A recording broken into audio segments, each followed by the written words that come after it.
మా ఛానల్కి స్వాగతం. చూస్తున్న వీక్షకులకు ప్రేక్షకులకు ప్రియ కాళభైరవ భగవద్బంధులకి స్వాగతం పలుకుతూ 16/12/2024 నుండి 31 డిసెంబర్ 2024 వరకు ద్వాదశ రాశుల్లో గ్రహ గమనాలను ఒకసారి వీక్షింపచేద్దాం. వృషభ రాశిలో దేవగురు బృహస్పతి శత్రు సంచార స్థితి,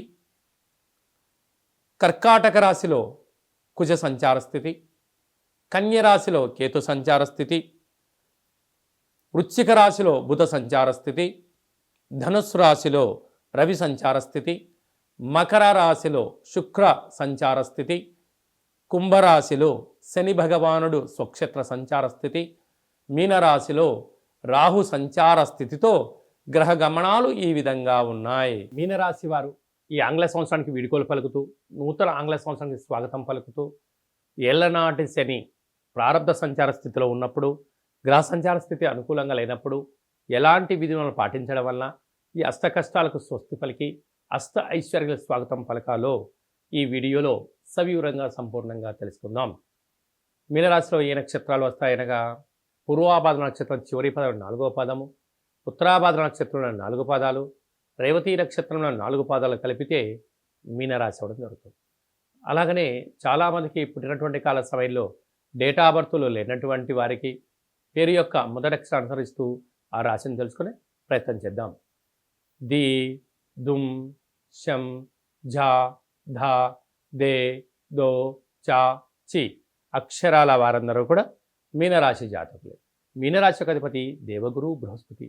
వీరికి ఒకవైపు ఏళ్లనాటి శని ప్రారబ్ధ సంచార స్థితిలో ఉండడం, సంవత్సరపు ఆంగ్ల సంవత్సరంలో చివరి ఆదివారం సోమవతి అమావాస్యతో కూడుకున్న సోమవారము, మంగళవారం అమావాస్యతో కూడుకోవడం అవడం వలన రాశిలోనే రాహు ఉండడం వలన అనేక శత్రు ప్రభావాలు పొంచి ఉన్నాయి. నీటిగండం, జలగండం, అగ్నిగండం, యంత్రాలతో ఆయుధాలతో ప్రమాదం పొంచి ఉంది. కనుక ఇలాంటి కాల సమయంలో ఏకాగ్రత, ప్రశాంతంగా ఉండడం, వివాదాలకు దూరంగా ఉండడం, ఎవరన్నా ఏదైనా అన్నట్లయితే కూడా మౌనంగా దాన్ని స్వీకరించగలిగినట్లయితే మంచి ఫలితాలు రాబోయే కాలంలో ఉంటాయి. ఆవేశానికి మీరు నిర్ణయం తీసుకున్నారా, అనర్థాలకు మీకు మీరే కేంద్ర బిందులు అయ్యే పరిస్థితి ఉంటుంది. రాశిలోని రాహు ఉండడం వలన, తృతీయంలో గురు సంచార స్థితి ఉండడం వలన మీ ఎదుగుదల కన్నా మీ దిగజారుతనానికి అనేక మంది విశ్వ ప్రయత్నం చేస్తున్నారు. కనుక ఇలాంటి కాల సమయంలోనే ఓపిక, పట్టుదల, సహనం, ఆధ్యాత్మికత, ఆరోగ్యాన్ని కాపాడుకోగలగాలి అని చెప్పి కూడా గమనించాలి.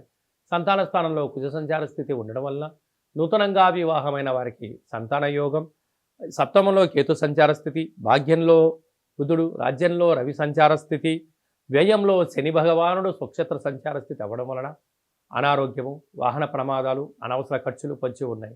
ఇలాంటి కాల సమయంలో ఏం చేయగలగాలన్నట్లయితే ఒక గ్లాసు బియ్యాన్ని అన్నంగా వండి అందులో పసుపును వేసి అన్నంగా వండినట్లయితే దాని రంగు మారిపోతూ ఉంటుంది. దానిని పైన అమ్మవారికి నైవేద్యంగా పెట్టి కర్పూరం బిళ్ళబెట్టి వెలిగించి యజమానికి దిష్టి తీసి కుక్కలకు పెట్టడం వలన అంతర్గతమైన బహిర్గత శత్రువులు నివారించబడతారు. ప్రవహించే నీటిలో వేయడం వలన అనారోగ్యానికి ఆరోగ్యపరమైన దోషాలు తొలగిపోతాయి. దానములు చేయడం వలన ఆనందం, ఐశ్వర్యం, ధనం మీనరాశి వారి సొంతమవుతుంది.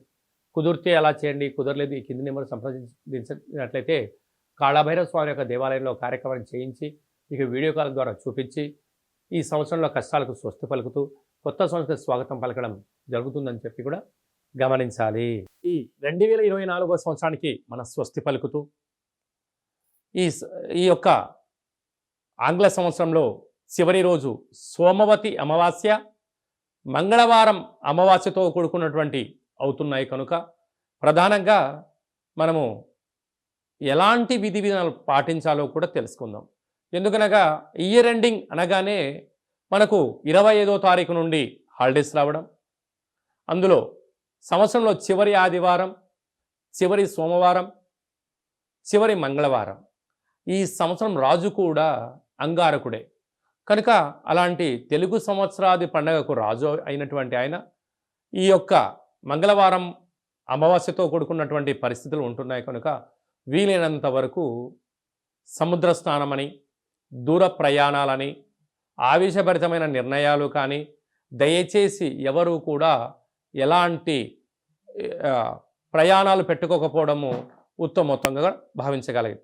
ఎందుకనగా సంవత్సరపు చివరి రోజులలో దాన్ని శేషము అంటారు.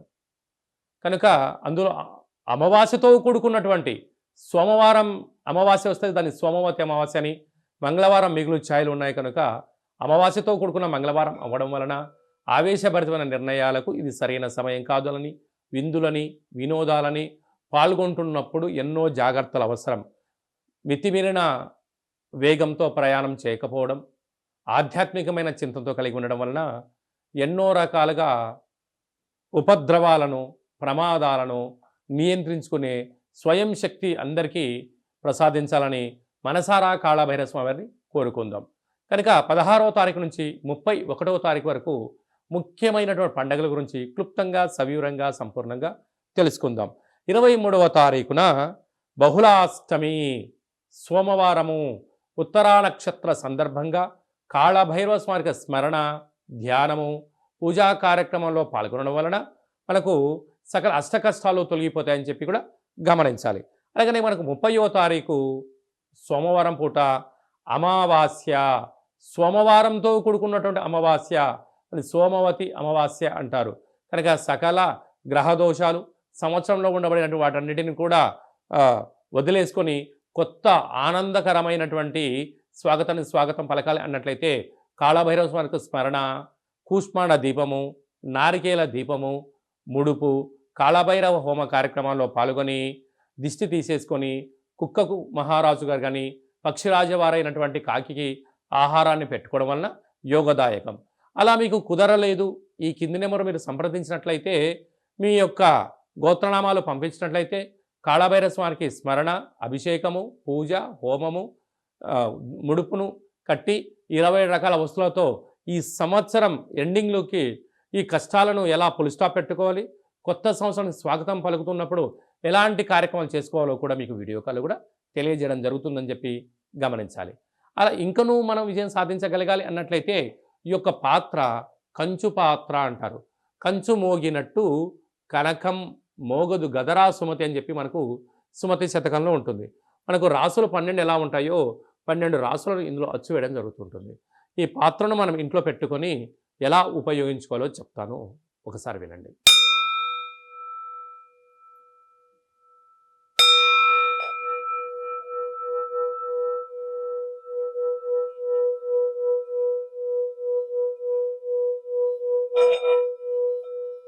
ఈ యొక్క శబ్ద దొరకం వలన మనిషి యొక్క శరీరంలో ఉండబడినటువంటి మూలాధార, స్వధిష్టాన, మణిపూరక, విశుద్ధ, అనహత, ఆగ్నేయ చక్రాలు వికసింపచేయడం, ఇంట్లో ఉండబడినటువంటి జ్యేష్ఠాదేవి ఈ శబ్దానికి తట్టుకోలేక బయటికి వెళ్ళిపోవడం, గ్రామంలో సంచరించేటువంటి మహాలక్ష్మీదేవి గళ్ళు గళ్ళుమంటూ ఇంటికి రావడం స్వాగతం పలుకుతుంది.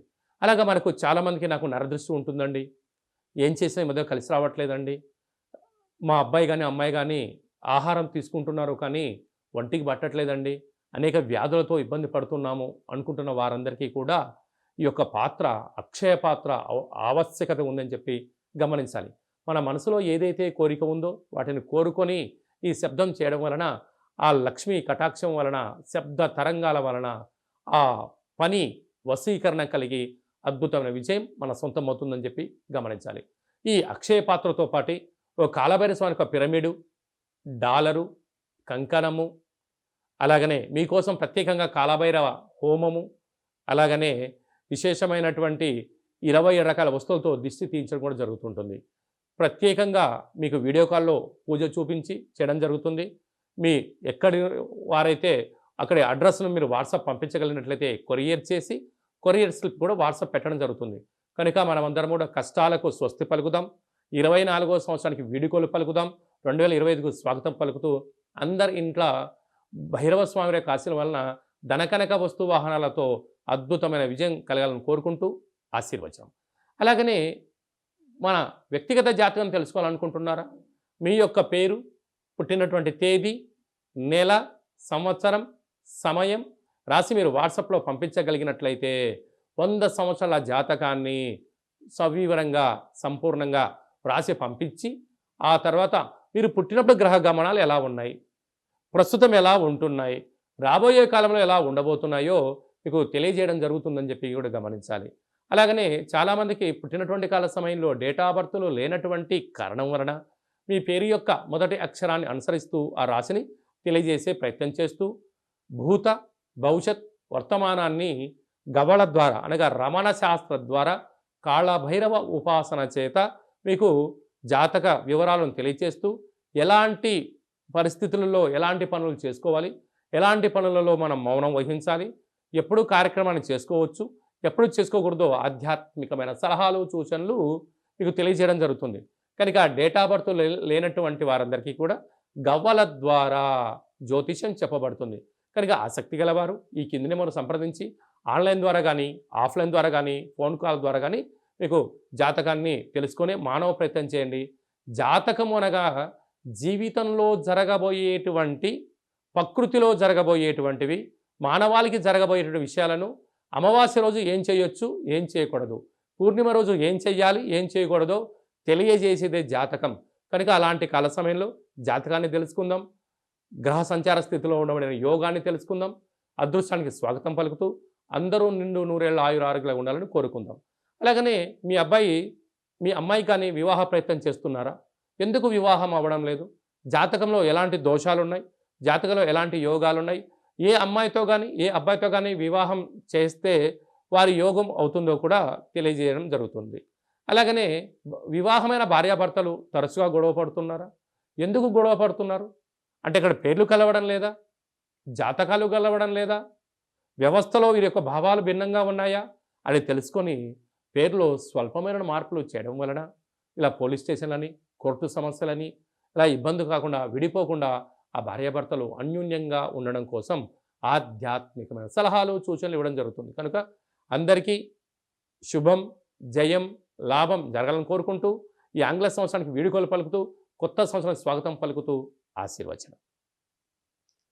ఓం రాజాదిరాజాయ ప్రసహ్య సాహినే నమో వయం వై శ్రవణాయ కుర్మహే సమే కామాన్ కామకామాయ మహ్యం కామేశ్వరో వై శ్రవణో యదదాతు కుబేరాయ వై శ్రవణాయ మహారాజాయ నమః. హరి ఓం.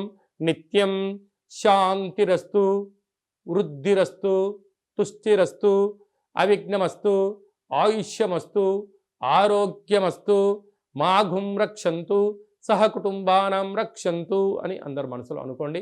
శతమానం భవతి శతాయు పురుష సతేంద్రియ ఆయుష్యేవేంద్రియే ప్రతిష్టతి. నూతన ఆంగ్ల సంవత్సర ప్రారంభకాల సమయే సర్వత్ర జయోస్తు, విజయోస్తు. ఈ వీడియో మీకు నచ్చినట్టయితే లైక్ చేయండి, షేర్ చేయండి. నేను చేస్తున్న ఆధ్యాత్మికమైనటువంటి వీడియోలు అందరికన్నా ముందు మీరు చూడాలి అనుకుంటున్నట్టయితే మన ఛానల్ని సబ్స్క్రైబ్ చేసుకోండి. పైన అందరికన్నా విషయ పరిజ్ఞానం తెలుసుకోవాలనుకున్న వారికి ఆలన బటన్ దాన్ని ప్రెస్ చేసి గంట సింబల్ కూడా ప్రెస్ చేయండి. మీరు ఎవరి క్షేమాన్ని అయితే కోరుకుంటున్నారో, అంటే మీ క్షేమాన్ని ఎవరైతే కోరుకుంటున్నారో ఈ ఆధ్యాత్మికమైన సలహాన్ని, సూచనను అందజేసి హిందూ ధర్మాన్ని కాపాడండి.